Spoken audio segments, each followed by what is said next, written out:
Het belangrijkste nieuws van Curaçao in het Nederlands. Extra Journaal. Vers van de pers. Welkom bij Extra Journaal. Fijn dat u weer kijkt. We hebben het belangrijkste nieuws voor u op een rij gezet. En we beginnen met het bericht dat er een onderzoek is geweest naar fraude bij Politour. De toerismepolitie, om het zo te noemen. En er zou bijna 700.000 gulden achterover zijn gedrukt. De Extra schrijft er vandaag uitgebreid over. En het gaat allemaal om een persoon met de initialen HJ. En na zijn vertrek uit het bestuur van Politour bleek dat zaken niet goed zouden zijn verlopen. Zo zouden personen vergoeding hebben ontvangen voor hun lidmaatschap zonder dat ze daarvoor bevoegd waren. En ook is er gewoon heel veel geld uitgegeven. Bij elkaar een bedrag van 675.000 gulden. Dat onterecht aan mensen is gegeven, opgenomen. Creditcards, betaalpassen. Mensen hadden de mogelijkheid om geld namens Politour uit te geven. Als je het achteraf allemaal bekijkt, is er heel veel ontstaan waardoor mensen makkelijk konden frauderen. En dat is dus ook gebeurd. Er is een onderzoek geweest naar het handelswijze van deze HJ in het bestuur. En daaruit komt dit bedrag naar voren. De zaak wordt nog verder onderzocht. Crisis in coalitie Bonaire. Dat is nu de coalitie van Unión Patriótico Bonaireano, de UPB, de Movimento Pueblo Bonaireano MPB en de fractie Seberi. Al na 3 maanden nadat ze de laatste coalitie van Bonaire hebben gevormd, dat ze alweer op springen staan. Volgens meerdere bronnen binnen de coalitie zijn de spanningen inmiddels zo hoog opgelopen dat er van een werkbare samenwerking nog nauwelijks sprake is. En dat bleek voor de buitenwereld toen afgelopen donderdag Joselito Staci zijn ontslag indiende als gedeputeerde. Hij was namens de MBP voorgedragen en daardoor lijkt er opnieuw een crisis. En moet Bonaire het nog zien te redden tot maart volgend jaar. Maar er zijn dus in die periode, in de regeerperiode, sinds de laatste verkiezingen, al 3 coalities gevallen. Het is de vraag wat er nu gaat gebeuren en of het nog lukt om een nieuwe coalitie te formeren. Of dat deze coalitie op de een of andere manier nog weet door te regeren. Curaçaose hulpverleners in Venezuela. Zondagmiddag zijn 8 leden van de Curaçaose USAR-groep, dat is de Urban Search and Rescue groep, aangekomen in Venezuela om hulp te verlenen na de aardbevingen van vorige week. Ze hebben een commandocentrum opgezet in de straten van La Guaira en zullen daar 10 dagen blijven voordat ze terugkeren naar Curaçao. Zodra er tekenen van leven worden waargenomen of aanwijzingen dat er mogelijk overlevenden zijn, vertrekt het team onmiddellijk naar de betreffende locatie. De situatie in Venezuela en vooral in het gebied bij La Guaira is zeer kritiek, omdat het gebied het zwaarst is getroffen. Toerist zit vast in lift. Dat gebeurde gisteravond. Toen kreeg de politie om 7:15 een melding dat enkele personen vastzaten in een lift van een hotel bij Papor Quibra. De meldkamer stuurde direct de politie van Punda, de toeristenpolitie en de brandweerpost van Steenrijk naar de locatie om assistentie te verlenen. De brandweer arriveerde snel ter plaatse en wist de liftdeur te forceren en te openen. De 2 toeristen konden vervolgens ongedeerd uit de lift worden bevrijd. De politie heeft de eigenaar van het hotel geïnformeerd. Die zal op zijn beurt contact opnemen met een monteur om te achterhalen wat precies de storing heeft teweeggebracht. En u weet het is voor heel veel mensen een nachtmerrie, vastzitten in een lift, maar hier is snel gehandeld. Opnieuw filiaal McDonald's overvallen. Het is niet de eerste keer dat het filiaal van de McDonald's aan de Dr. Maalweg is overvallen. Gisteren, iets na 10:00 's avonds, arriveerden 3 gemaskerde personen bij het restaurant aan de Dr. Maalweg.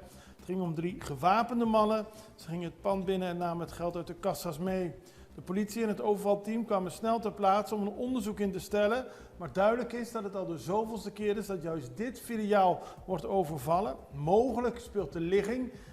Het is vrij donker en er zijn meerdere uitvalswegen een rol. En zouden de criminelen hier een misbruik van maken.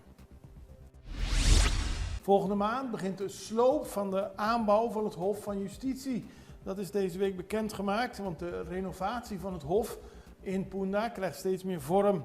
Volgende maand start de sloop van de niet-historische delen van het gerechtsgebouw aan de Watervoortstraat. Terwijl het monumentale hoofdgebouw uit 1860 volledig wordt gerestaureerd, worden de aanbouwen uit de jaren 80 vervangen door 4 moderne, duurzame vleugels.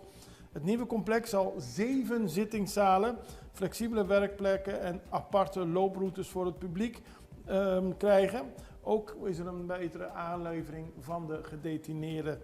Het zal nog lang duren. De sloopwerkzaamheden zullen naar verwachting 2 maanden duren, maar de restauratie zal nog voorlopig veel tijd in beslag nemen, omdat men een mooie restauratie van dit historische gebouw wil maken. Veel aandacht voor Dia di Bandera. Curaçao heeft net de festiviteiten rond de Blue Wave achter de rug. Nu staan de festiviteiten rond de Dia di Bandera op de agenda. Er zijn verschillende activiteiten. De eerste activiteit vindt vandaag plaats, 30 juni. Dan is de officiële opening van de artistieke wandelroute, de Paseo Artistico. 1 juli is de Emancipatiedag. Dan wordt herdacht dat 163 jaar geleden de slavernij in het Koninkrijk werd afgeschaft. En op die dag vindt de ceremonie van het strijken van de vlag plaats op het Brionplein. 2 juli staat in het teken van Dag van het Volkslied en de Vlag. Dan is er een plechtige vergadering van het parlement en daarna een officiële ceremonie op het Brionplein. 3 juli is de Nationale Dag van de Dankbaarheid. Ook hier is een viering op het Brionplein. 4 juli is de Nationale Dag van de Lofprijzing. Ook hier is er van 7:30 tot 10 een bijeenkomst op het Brionplein. Meerdere dagen rond Dia di Bandera om daarmee stil te staan bij heel veel verworvenheden van Curaçao. Wij gaan even naar een break. We zijn zo bij u terug. Extra in Nederland. Van Amsterdam tot Arnhem, van Groningen tot Maastricht, Extra is erbij. Volg Extra Digitaal en blijf op de hoogte van de belangrijkste ontwikkelingen in Nederland. Extra Digitaal is te zien op verschillende platforms en kanalen zoals WhatsApp, YouTube, Facebook, Instagram en ook TikTok. Wilt u ons op de hoogte brengen van een evenement of iets doorgeven? Neem contact op via WhatsApp, e-mail, Facebook of bel gewoon 06 1364 2945. Volg of abonneer je op Extra Digitaal. Klik aan en volg ons.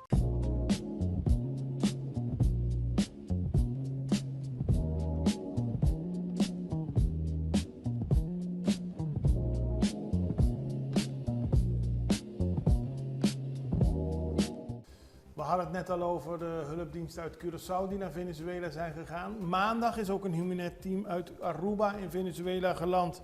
Het gaat om 11 vrijwilligers die zijn geland op de internationale luchthaven van Maiquetía. Doel is medische zorg en ondersteuning bieden aan de getroffenen van de recente zware aardbevingen. De groep bestaat uit professionals en vrijwilligers met ervaring in rampenbestrijding. En Mike Eeman, de premier van Aruba, is zeer te spreken over de vrijwilligers. Aruba heeft een historische en menselijke relatie met Venezuela. In moeilijke momenten zoals deze is het onze plicht om waar mogelijk steun te bieden. En ook de hulpactie op Bonaire gaat door. Er zijn op de verschillende landen van het Koninkrijk en ook op Bonaire zijn er hulpacties gestart voor de slachtoffers in Venezuela.